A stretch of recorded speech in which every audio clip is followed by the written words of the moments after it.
the other day. I thought he was very good also. And one of the things he mentioned, I don't know if anyone's mentioned it since, is what a fine, good-looking group of executives we are.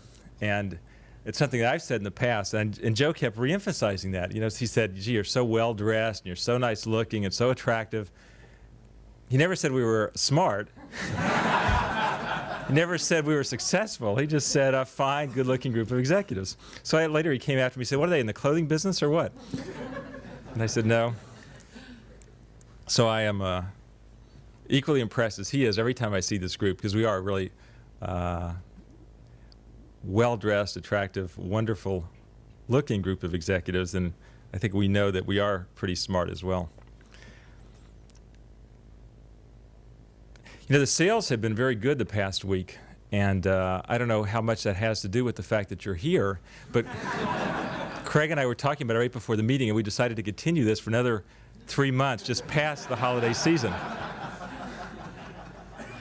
So you have to call your families and tell them you won't be home until January 1st.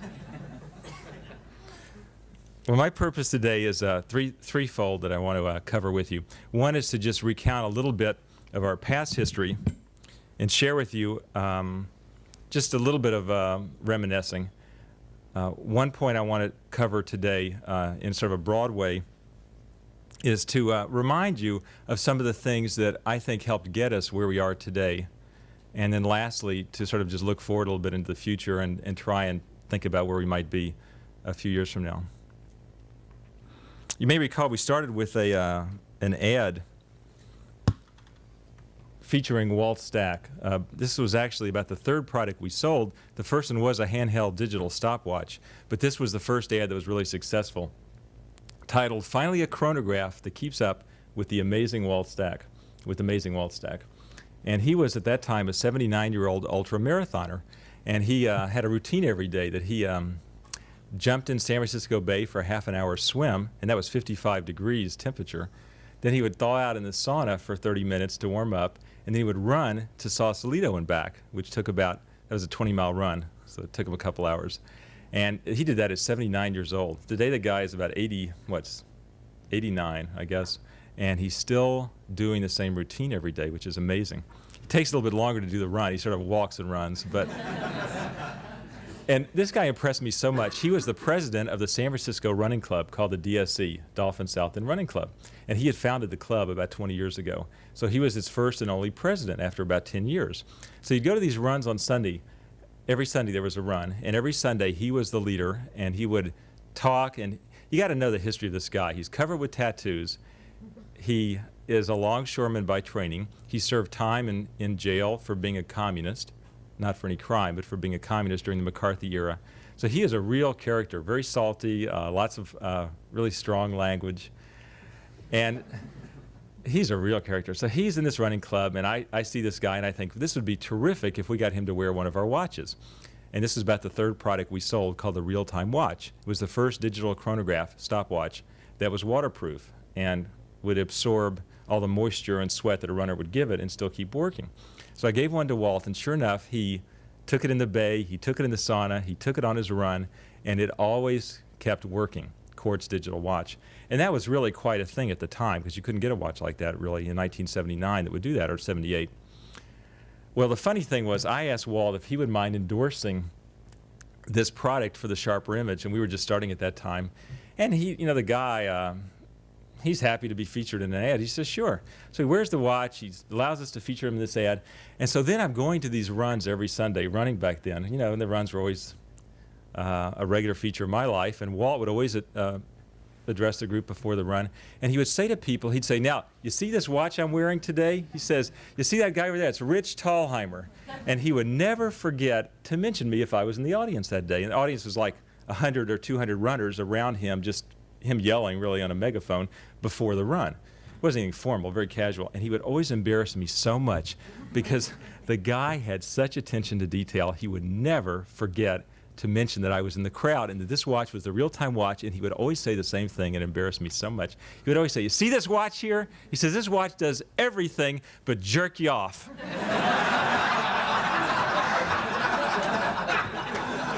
Well,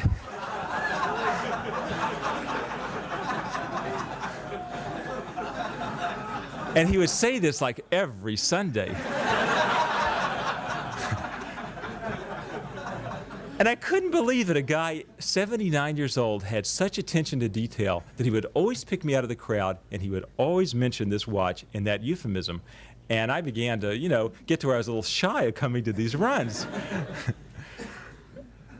So, at any rate, the thing that did impress me is the guy never forgot to mention me and that watch every time. He really gave 110%. And it was impressive that he did, because he didn't have to, but he wanted to. That was just his attitude toward the work ethic, that if we were using him as an endorser, he was going to go all out for us. So anyway, sales grew. We sold about 1,000 watches a month. You're going to turn that off, Kim. We sold about 1,000 watches a month, and the watch sold for $69. So that was about $69,000 a month of sales, which, to put that in perspective, you got to appreciate a lot of your busy stores, a lot of you have stores that in December will do that much business in one day, and you're just one out of 65 stores plus the catalog business, and yet it took us an entire month at that time to do the business. Or if you put that in a yearly context, that was not quite $1 million worth of business a year. It's our second year in business. And today we will do that much business a lot of days beginning in early December. We'll do over $1 million a day. Right? I mean, it isn't uncommon now. We do about $500,000 even in the summertime. So we'll do more business almost every day beginning right before Thanksgiving for our company. In a day, we'll do more business than we did for the entire year back in 1979, 78, 79, which is only 10 years ago. So that's an interesting statistic, I thought. There was 3 people besides me working for the company at that time. 2 people took orders. 1 person sat at the front desk. And the front desk was there in our little office on California Street about 2 blocks this way. That person was because people would walk in and want to buy the real-time watch. They just walk up to the 3rd floor and come to the desk and say, I saw that watch advertised and I wanted to buy one. So the guy would sit at the desk, help take phone calls, but primarily just sell watches over the desk. And that was John DeWitt, who worked in our store, over one of our first stores, for a long time. And John was really terrific. He was an actor, aspiring actor and part-time actor. And John was a terrific guy. We sold a fair number of watches. And one thing interesting at that time was we were always either 100% in stock or 0% in stock. There was no middle ground. If the watch manufacturer was a little bit late, or if our sales were a little bit high that month, we would have 0 stock. And it wasn't like, well, we're 90% in stock. It was just 0. It was nothing, or it was 100%. And the warehouse at that time was one room in this office, about 12 feet by 12-foot room, and we'd put about when a shipment came in of 500 or 1,000 watches, they would go in that room, and that was the warehouse, and every day one person would go in that room and pack the watches. And it was easy to pack. You just took the watch, put it in the box, put a label on, and out they went. And it brought up the subject in my mind as I was writing this presentation today, thinking about the whole subject of in stock. That was one of the comments I heard most at the cocktail party the other night, is why can't we always have stock on these best-selling items? And I wanted to reassure you that that is probably the most important topic, other than what products we're going to sell, that we think about every day in our offices. But to put it in perspective, you've got to appreciate that a product, by definition, is a best-selling item, partly because of its very scarcity. You know, if it was everywhere, if you could find it in every single store, it would not be a best-selling item for us, I assure you. It's sort of like a contradiction in terms. The fact that it is best-selling is partly defined by the fact that it's selling the best. And the selling the best partly goes along with the fact that if they're selling that fast, there probably aren't a whole lot of them left. If they are, they aren't selling so fast. It's a little bit just, again, the definition, mutually contradictory terms. I started thinking of an analogy, because I like human analogies, and this isn't a very good one, but it's sort of funny. It was sort of like, I was thinking, what about Mike Tyson, the heavyweight boxing championship? It's like you came up to him after he had won a fight, and you said to him, Mike, you know, that was a great fight. You knocked the guy out in 30 seconds. You won the title again for the 5th time. It's too bad that you don't have the breeding, say, of Prince Charles. And Mike would say, well, you know, the thing that got me here was not exactly the type of thing that would lead to the breeding of Prince Charles. Or if you turn on the other side, you could go, you know, visit Prince Charles in Great Britain. You could be introduced to the Prince. You could say, Prince, you know, you're a great guy. You got a wonderful personality, this wonderful accent, wonderful breeding. If you could just learn to fight better, you know, you could be the heavyweight champion of the world. And he would say, well, again, that's sort of a mutually contradictory term. I mean, you cannot have one with the other. And the definition of the best-selling items we get is that they have generally a quality, that they are new, and that we have perhaps all the inventory that's coming into the United States. Not always, but a lot of times. Other people may show it, but we still may have 90% of the inventory or 100% of the inventory. And you must appreciate it's unlikely that they would make just enough that the SHRP image has all it wants and that no one else has any. I mean, that's sort of an odd amount to make. I mean, first of all, how would you know how many that is, right? And secondly, even if you wanted to do that, you'd probably never hit the target. It'd be impossible. I mean, we would plan things 3 months in advance, and how do you know how well it's going to sell? And if they make a lot more than we need, then other people are going to have it, and we're not going to sell it as well. And if they don't make enough to satisfy us, then you'll walk up to me and you'll say, well, we don't have quite enough. We have almost enough, not quite enough. And I understand that. And believe me, I'm not trying to make light of it. Again, it's probably the highest rated topic on our parade of topics. But it does help you understand that part of the definition of a best-selling item is it's hard to get. Once it's not so hard to get, then it is not as best-selling an item. I don't know if this completely makes sense, but if you read an article about Prince Charles throwing Robin Givens around the bedroom, come back and we'll rethink this subject. But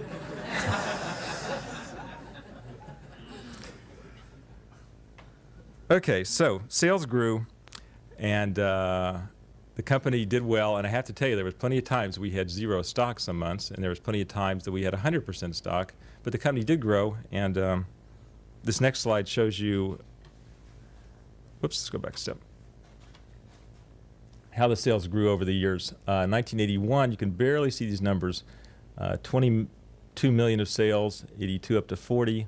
And what's particularly impressive, I think, is this shows a 9-year chart. And if you look at the last 5 years, they just go up, up, up, up, and up. Really, it looks very dynamic. And to me, it's impressive to get a 9-year perspective on what our company's sales have been. The last bar estimates this year's sales at $220 million.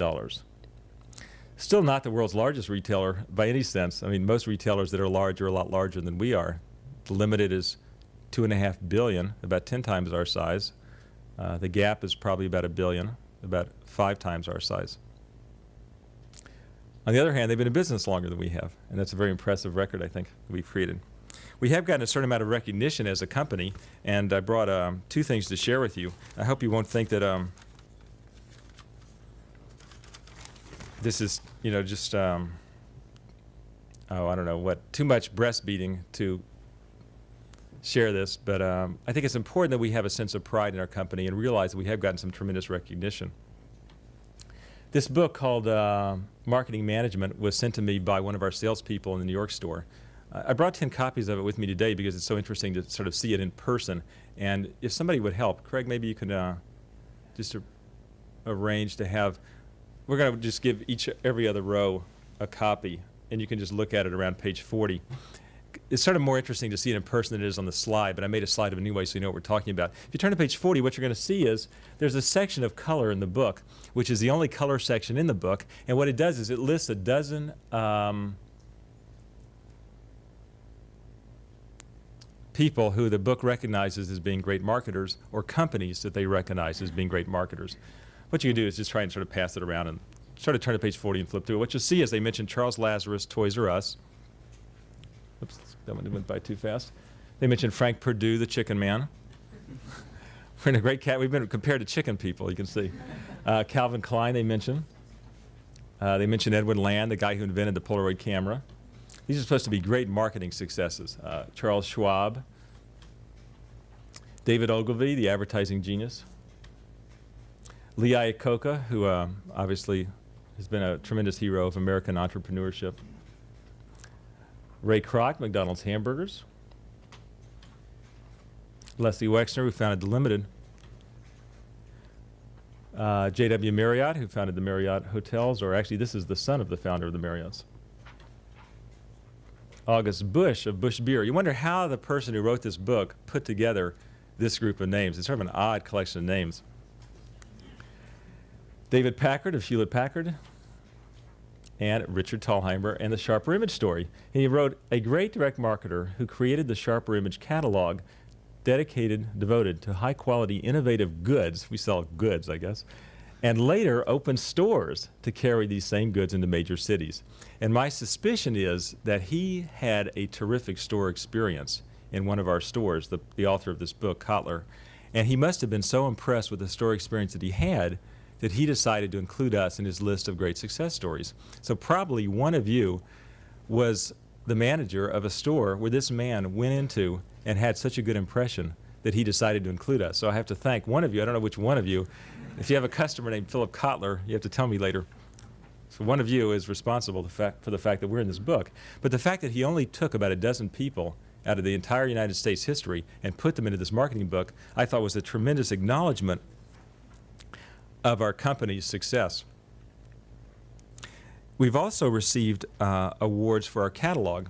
And the issue of Catalog Age magazine that came out in this September, just this month, is the umpteenth issue where they give awards for catalogs. And our company received 2 awards. I don't know whether you've heard this already, but we were the only company to receive 2 catalog awards in 2 different categories.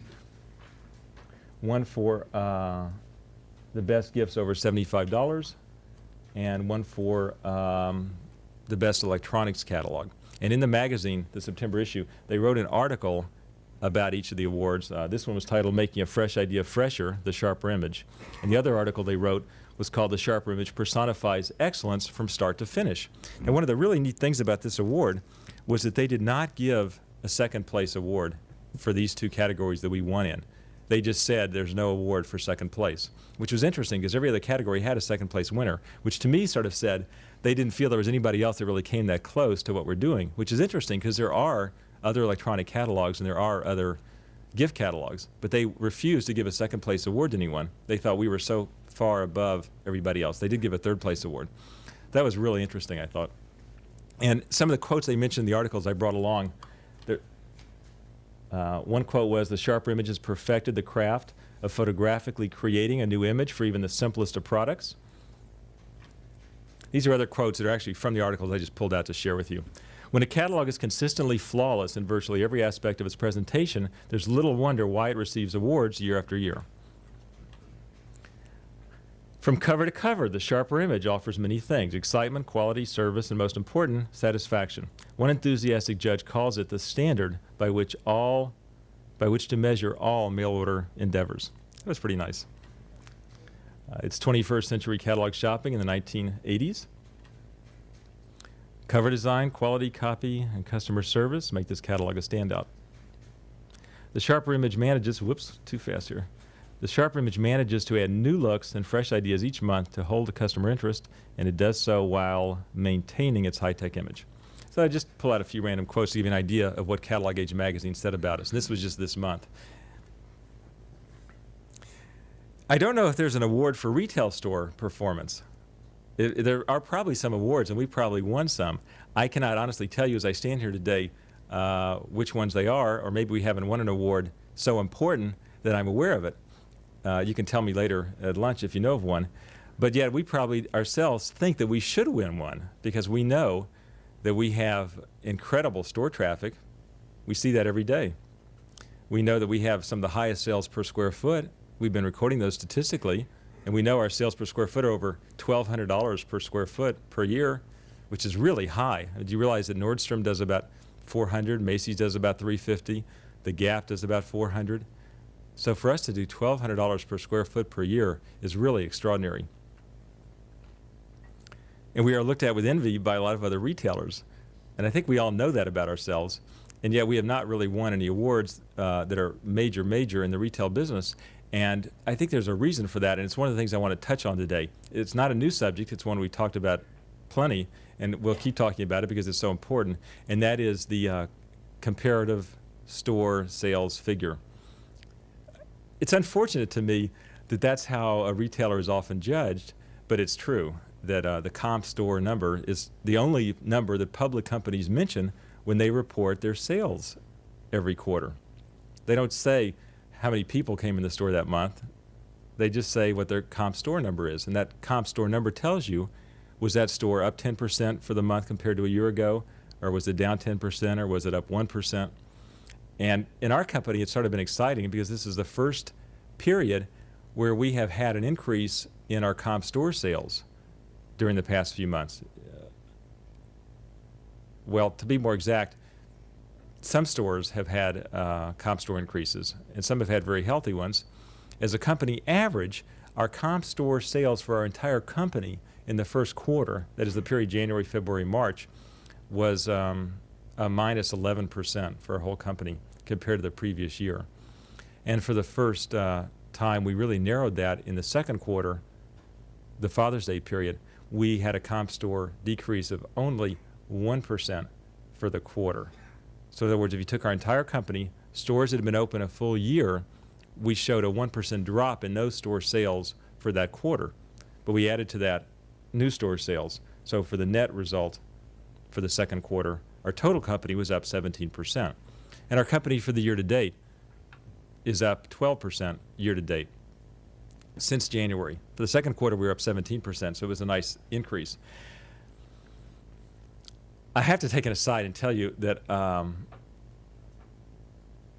if you knew me very well, you know I'm the type of person that I can take a tremendous optimism and a tremendous pride in what we're doing, and at the same time, I can tell you that I don't hesitate to want to say things that help us identify what it is we can do to do even better next year. That's just my personality, and it's probably the personality of anyone that wants to be real successful. You have to be proud of what you're doing, and you have to be an optimist, and at the same time, you've got to look at all the things you can do to make it better. So forgive me if I seem critical, because I'm not critical. I'm sharing with you the observation that as a mutually successful group, we can identify things that we can do to make it even better. So getting back to this comp store thing, when you appreciate that our company as a whole has seen comp store numbers drop as much as 15% a year for 2 years in a row, I mean, put that in numbers. Let's say we start off with 100% of our sales. If we lose 15% the first year, that puts us at 85. If we lose 15% of that, we're down to about 72%. So then if we gain 5%, which is what we've been running the last month, 72 plus 5, we're back to about 77% of where we started, which is not 100%. It's not even 80, it's 77. So you can appreciate I am just as proud as I can be, and I know you are, that we are seeing positive comp store numbers. And some of you are showing numbers bigger than 5. And yet as a company, we have yet to surpass 5% comp store sales growth.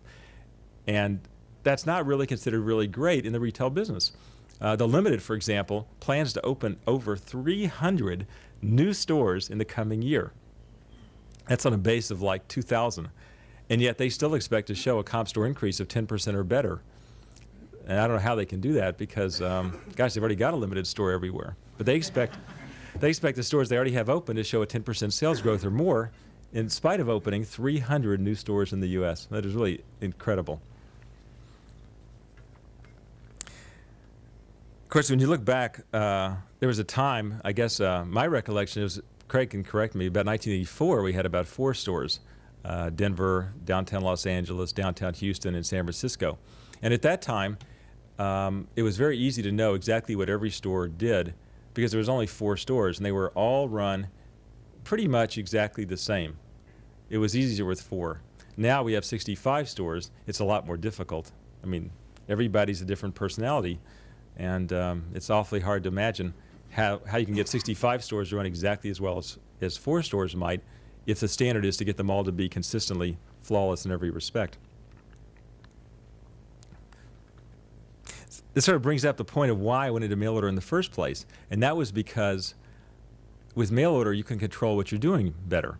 You choose the photography, you choose the copy, you see it in print. You know what every single reader is going to see. There's no doubt what the sales presentation is going to be, right? You see it before it ever goes out. There's no margin for a human being to come in the middle of the transaction between the product and the customer because it's done in the catalog, and therefore there's no opportunity for someone to misinterpret it or to say it differently. Craig and I just visited Japan. He might have mentioned this to you. And it was so impressive to go to Panasonic where they had this spotless room, 50 feet long, about twice as long as this room, and typewriters were being made, word processors and typewriters.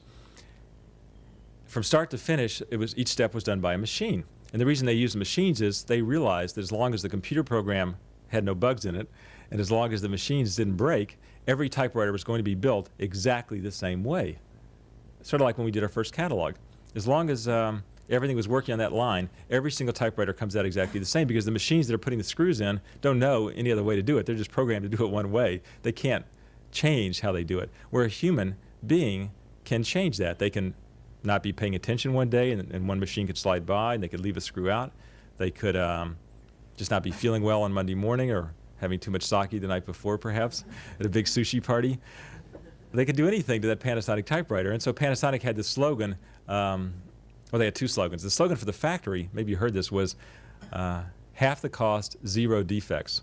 In other words, their goal is to reduce the cost of making anything by half and to reduce the defect rate to zero. Half the cost, zero defects. And I was really impressed they would pick such an ambitious goal.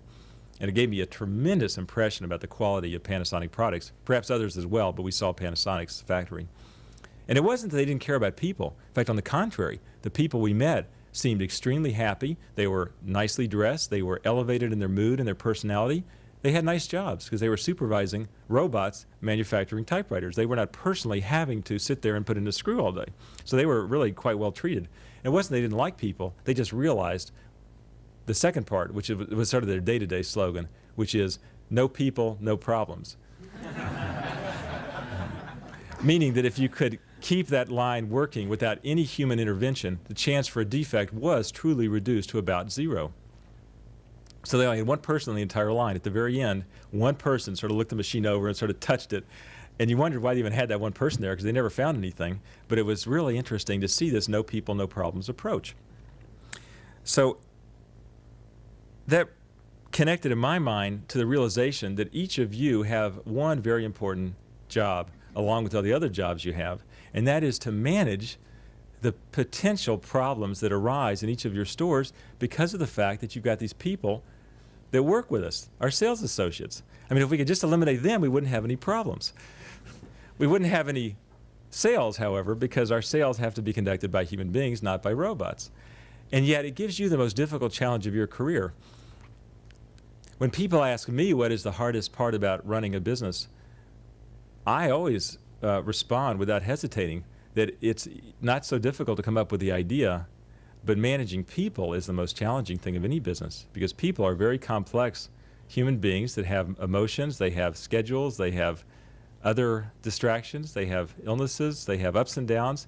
It's a tremendous challenge to get people motivated to do what your idea or your vision is, and you can walk in your store and you can have a terrific idea of what the store should be like, but it's not the same when you actually have to live it through every single one of those people. And that is really the connection I want to make between this no people, no problems and your responsibility to realize that the hardest part of your job is probably not keeping track of the inventory, although that may be hard too. And it's not keeping the store open. That may be, it's not keeping things clean. I mean, those are all the results of the big problem. The big problem is managing the people.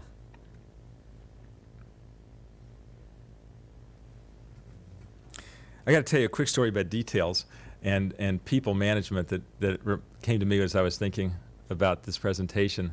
An executive who doesn't work for us anymore, who was certainly a nice fellow, but he doesn't work for us anymore, had an attitude. I remember it so well. It happened, I don't know, maybe 5 or 7 years ago in our company, where I felt that he wasn't involved enough in the details of what he was doing.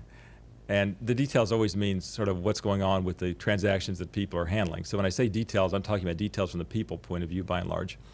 And his attitude to me, which he told me, was that he felt that I was worrying too much about the details and that his job, because he was a high-ranking executive, was to worry about the big picture. And if I would learn to worry about the big picture, we would all be a more successful company in the future.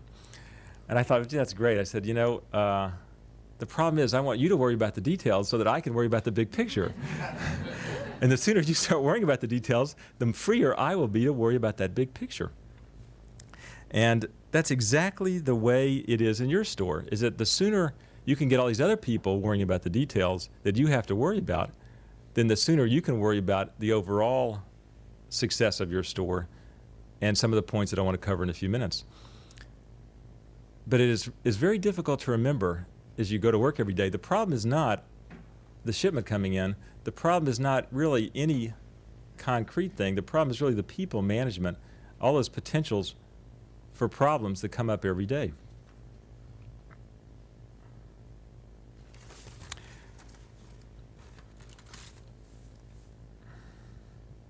Well, let me, if I can, spend a few minutes going over some of the details that matter to me. Not because they're so extremely elevated, not because they're so worthy, but I think all these details add up to something.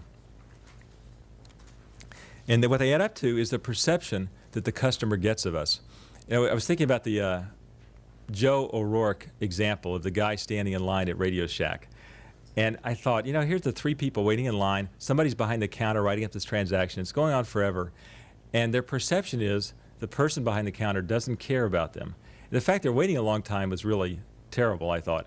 But how easy it would have been to change that perception.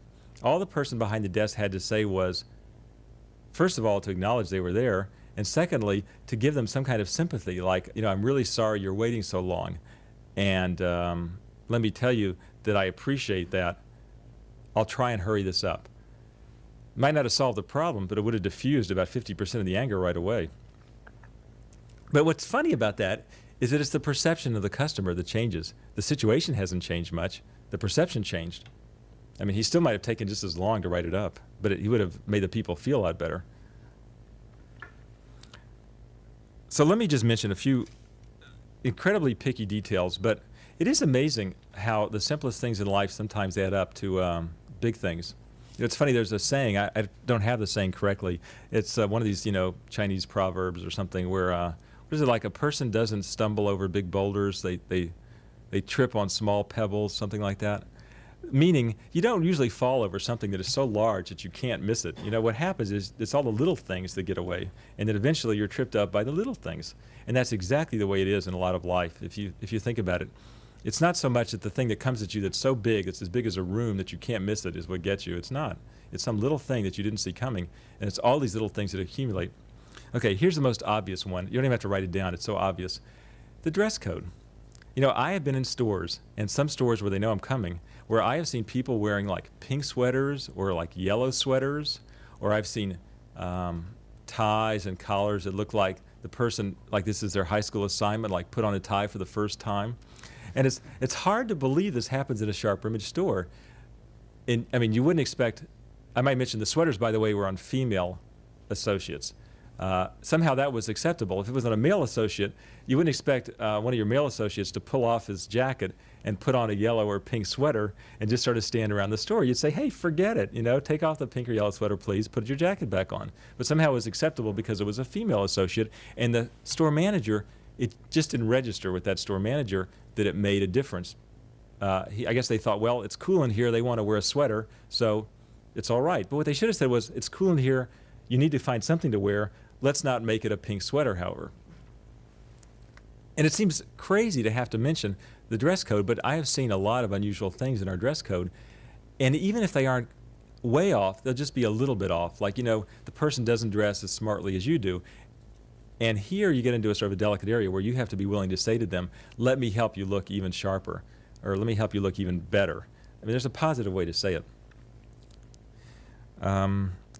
Here's one that I've seen a number of times, and again, you don't have to write it down, it's so obvious, it should be instinctive, but it happens all the time. And that is, a customer walks in the store, the salespeople are not necessarily in the front half of the store, they're maybe sort of toward the back, and there's no one really greeting the people in the front, and maybe there's a salesperson clustered by the register, and maybe there's another salesperson in the stock room, and maybe the manager's counting something. It's a very common thing, and it's hard to believe it's that common. And it may not be you that is responsible in your store. It may never happen. But like Joe O'Rourke said, you can look at the person on your right, or you can look at the person on your left, and it's happening to one of those people, because I walk in the stores and I see it. And if I walk in and see it, you wonder how many customers walk in and see it.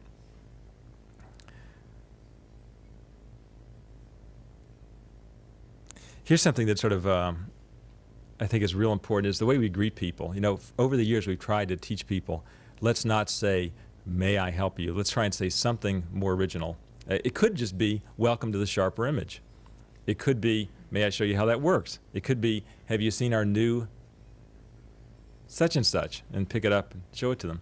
It could just be a smile. I was thinking, you know, it's a dangerous analogy to say that it's a lot like being in a really fine restaurant where you sort of would like to sort of just look at the waiter and maybe like blink your eye and the person walks over to your table. I mean, that would really be classy, huh? And in a good restaurant, it's sort of done that way. The people don't bother you. They don't hover. They're just there. But when you want them, they're immediately there. And if we could train our salespeople to be that way, maybe they just stand and smile and look nice, but they're aware of what's going on. So when somebody does want some help, they're prepared to move over there. And I thought, well, I can't mention that analogy because then I'll sort of be implying that our people are waiters. Well, that's dangerous. But then I was thinking, the Forbes magazine came out this week. I don't know if you noticed that. The cover story was on the highest paid entertainers in America. And it happened to point out that the highest wage earning people in America are entertainers. And the top of the list was Michael Jackson. He earned $120 million in the last 24 months. And Jack Nicholson earned something like $75 million in the last 24 months. And Madonna earned like $60 million in the last 24 months. Mike Tyson, without any breeding whatsoever. But I like Mike Tyson, so if any of you know him, don't tell him I in any way impugned his breeding, okay? I mean, I respect him a lot. He earned $71 million in the last 24 months. Incredible. But most of the people on the entertainment list were all actors. And I thought it's funny that in our society, most actors always start as waiters. So the waiters become actors, and then actors become the highest paid people in our society. And why is that? It's because we respond to service, exactly what Joe O'Rourke said. Service is one of the most highly prized commodities in our society. So there's nothing wrong with being proud of the fact that we can manage the people in our stores so well that they deliver that experience to the customer, where the customer feels like, gee, if I want someone, they're there. If I don't want them, they're not there. But if you want them, they're definitely there. And I hate to press this point so hard, but I will tell you a true story, and I'm not making this up, that in the last 2 weeks, I'll tell you two true stories. One is in the last 2 weeks, somebody said to me that they went into one of our stores and they wanted to buy something, and they took two of their friends with them, and they wanted to buy something, and they told me what it was they wanted to buy.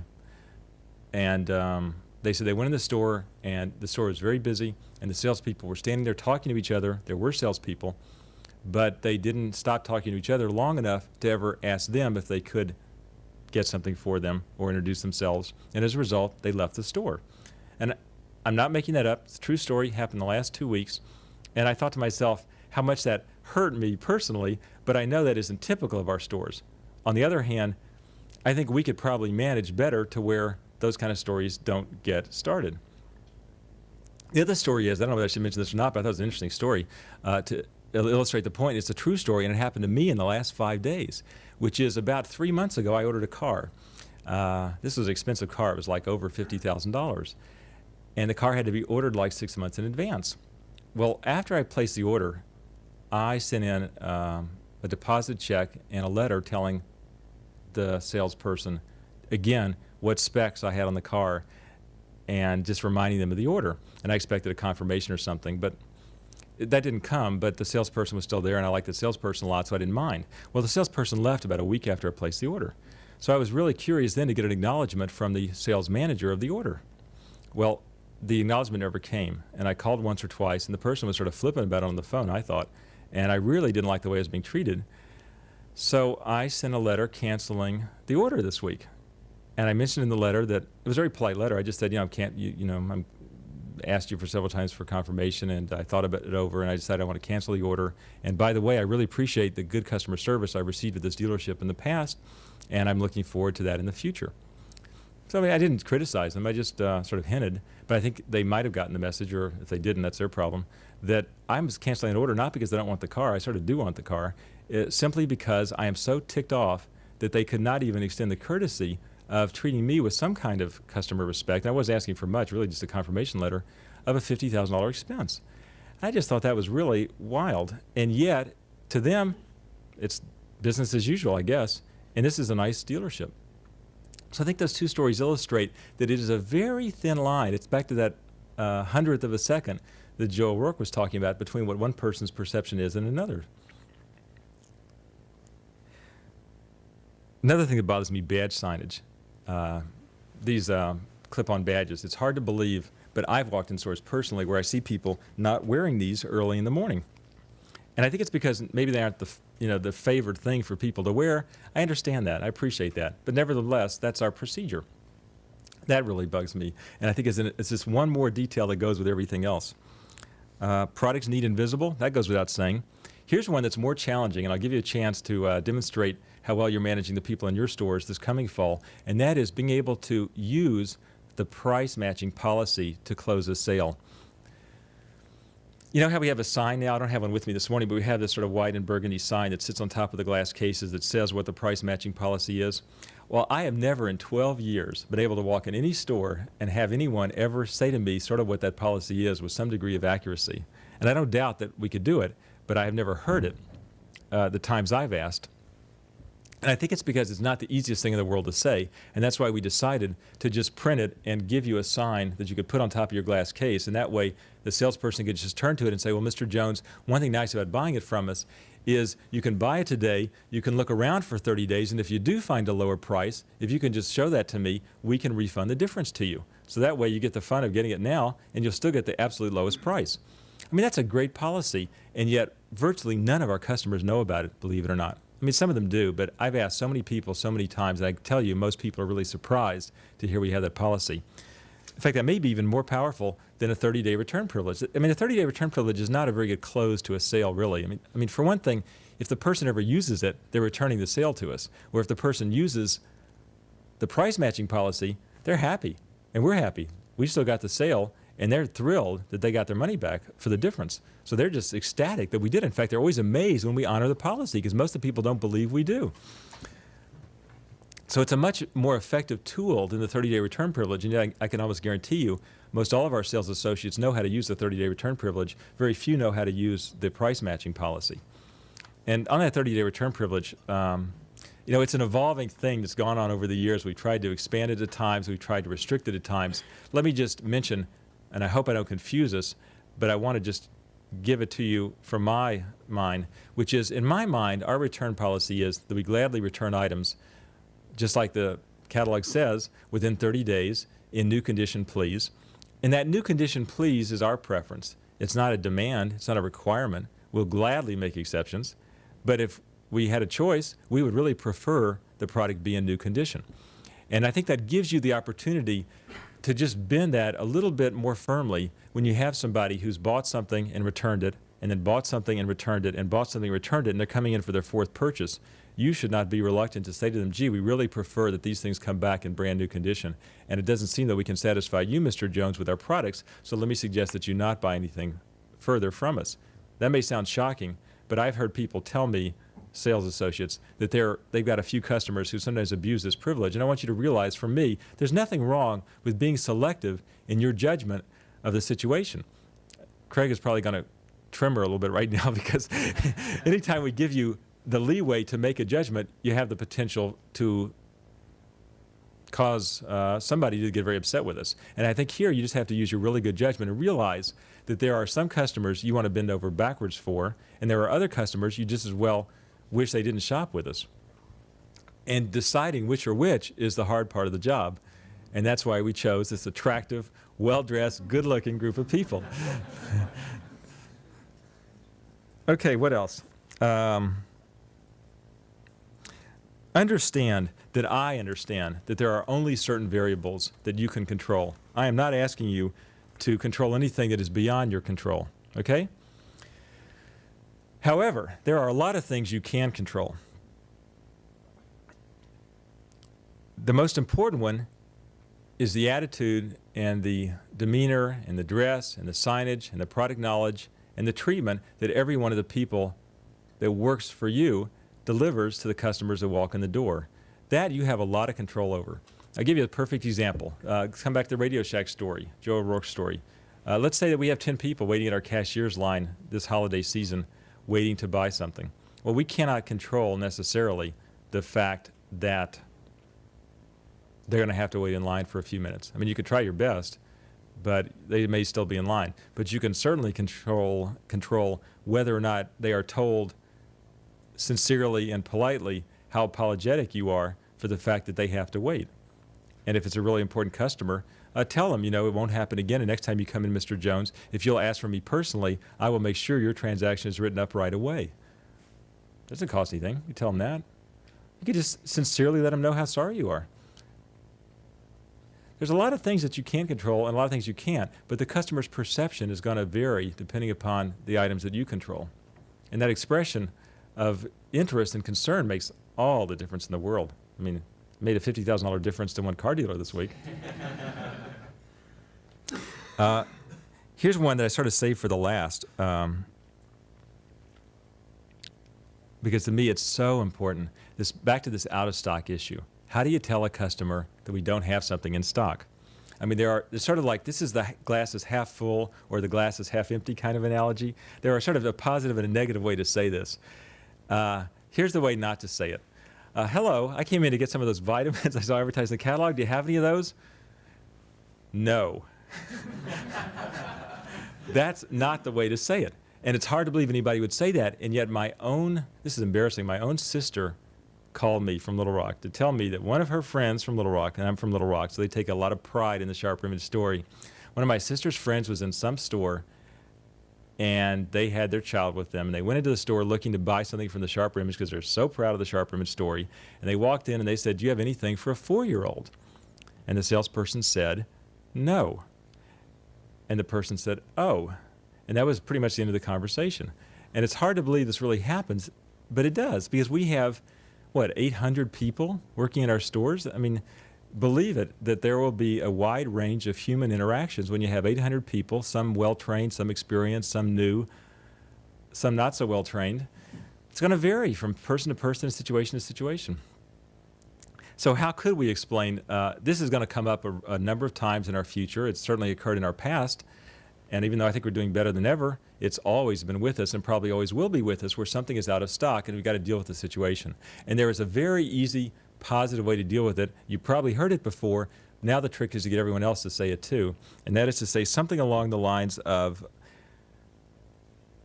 "Gee, that is really a popular item.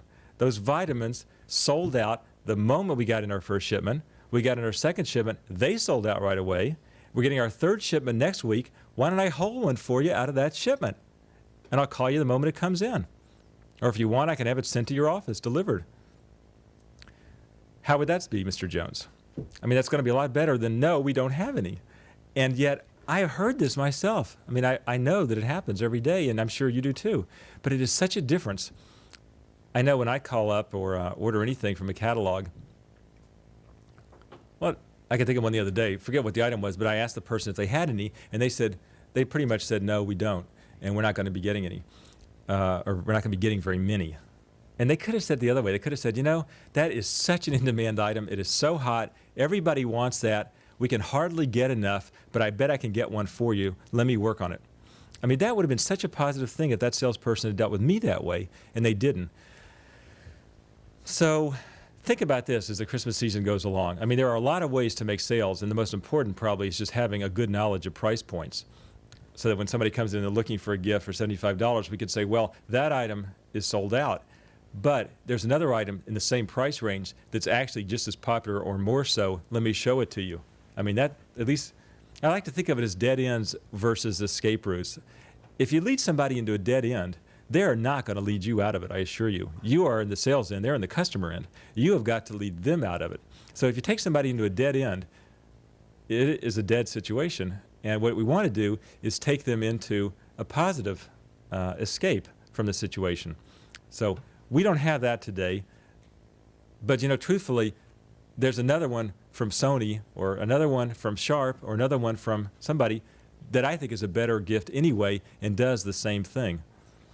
I mean, this is a perfect example where this could come up is with the Casio with Alarm, the Boss, the Executive Boss, the Wizard, the new Wizard with the expanded memory. I mean, you got all these variables to play with, and it'd be so easy to say to somebody, "Well, that item is not here today, but I want to show you the other item which has just come in, which is actually newer, and even though it costs $50 more, most people prefer it. Let me show it to you." Why not? Hey, it beats saying no.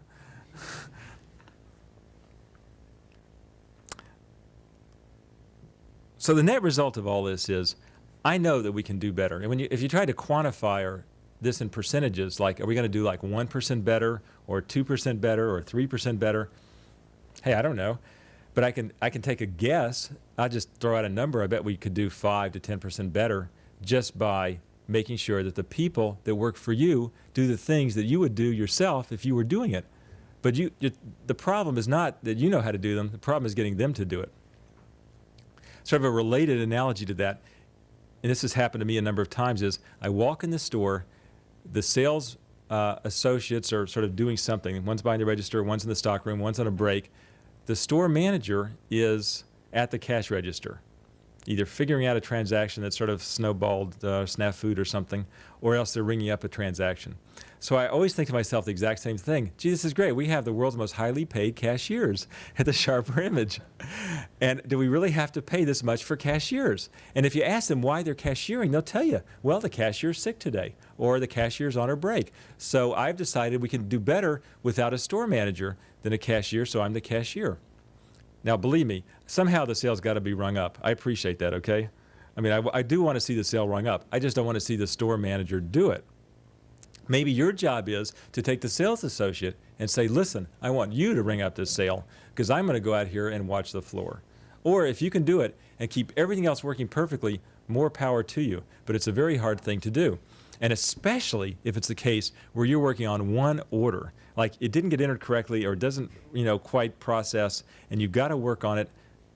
And meanwhile, 5 customers are being neglected, and that order could be perhaps straightened out later, but the 5 customers will never be straightened out for 6 months. So again, it comes back to one simple problem, and that is managing the people that work for you. Okay, enough on details. Let's move to the last section and a little bit more positive. And again, I want to say as sincerely as I can, I don't mention these things to beat on you. I mean, in fact, if anything, I think one thing that really occurred to me in preparing for this is that we have got ourselves to a point where we have so many skilled store managers and district managers and regional managers that if there's anything I want to see changed in next year's presentation is to get more of you teaching more seminars or presentations like this to the other people among you who are not as experienced as some of you are. I'm sure Carlos knows a tremendous amount to tell us about sales, and I know that Vinny, managing a store in New York where shrinkage is a problem, could teach us a lot about shrinkage control.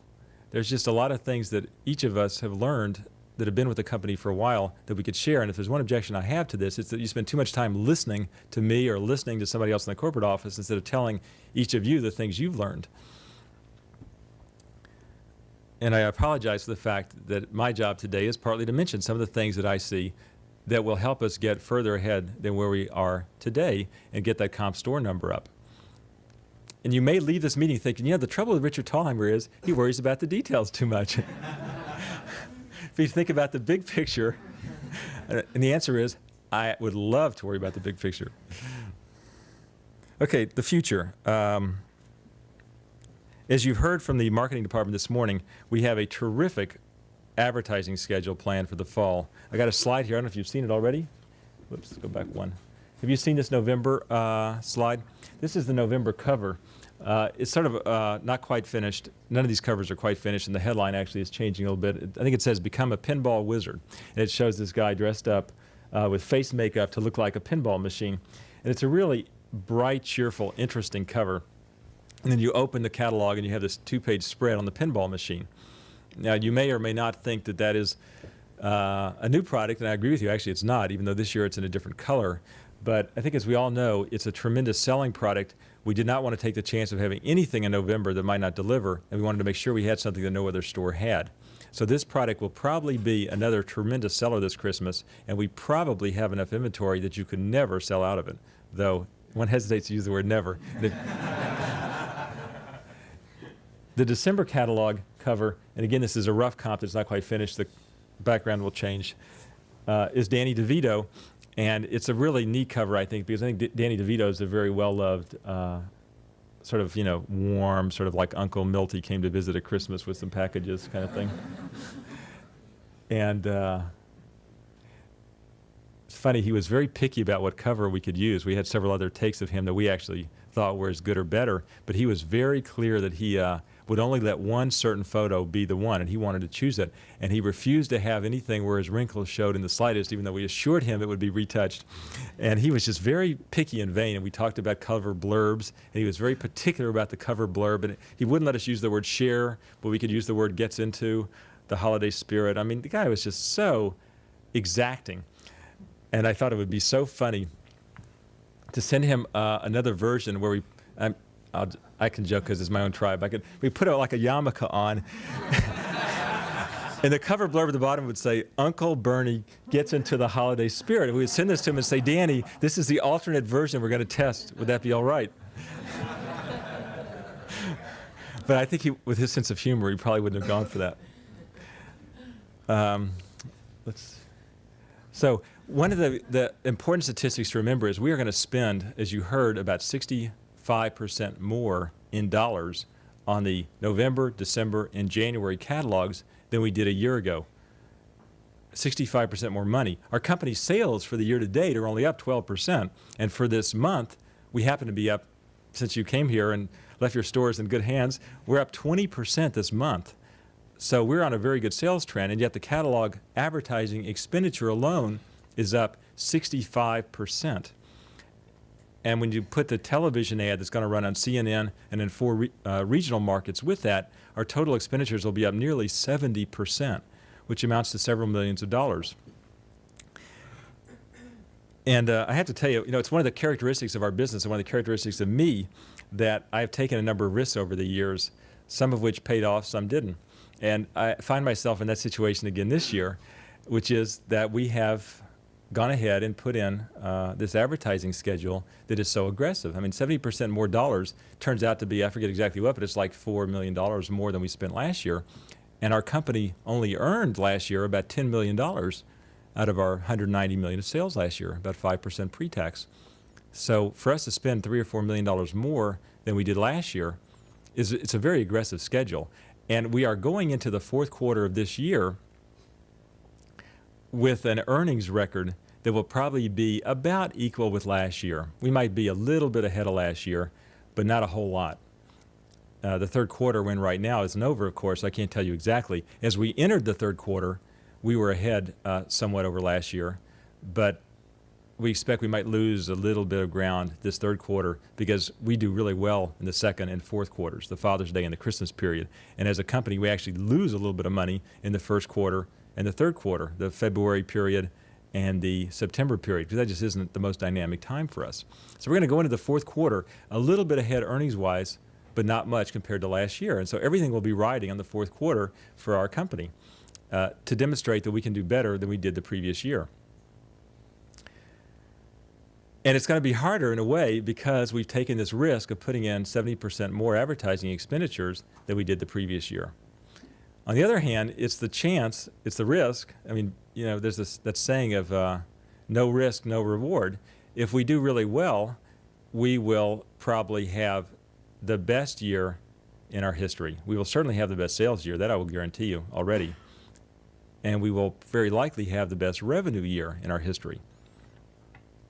When you're a public company, sales are measured in dollars, but earnings are measured in cents per share.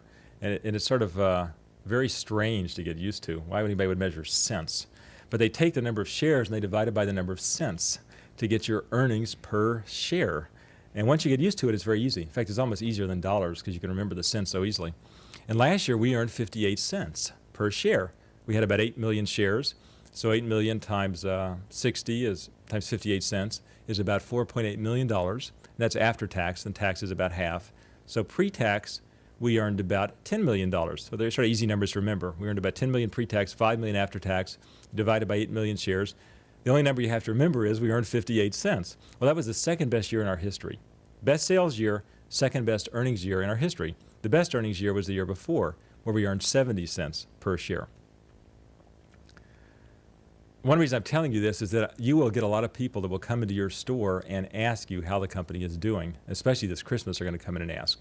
And I want to turn each of you, if I can, and your staffs into mini ambassadors of goodwill for our company not just at the retail level, but also at the investor level. I know I myself, as an investor, I go into other stores and I walk up to the salespeople or the store manager and I say, I'm thinking of investing in this company. How's the company doing? How are sales? Do they seem to be up? And most of the time they go, well, we're not really supposed to say anything, And I go, okay, but what do you think? Is the company seem to be managed well? Well, no one wants to say it isn't managed well. But you could do a nice job for us by just being aware of how we're doing and not being, too reluctant to sort of just say something mildly positive to neutral. And we don't want you to go off in a whole lot of specifics, but I was thinking, I even brought a slide along that shows our sales, rather our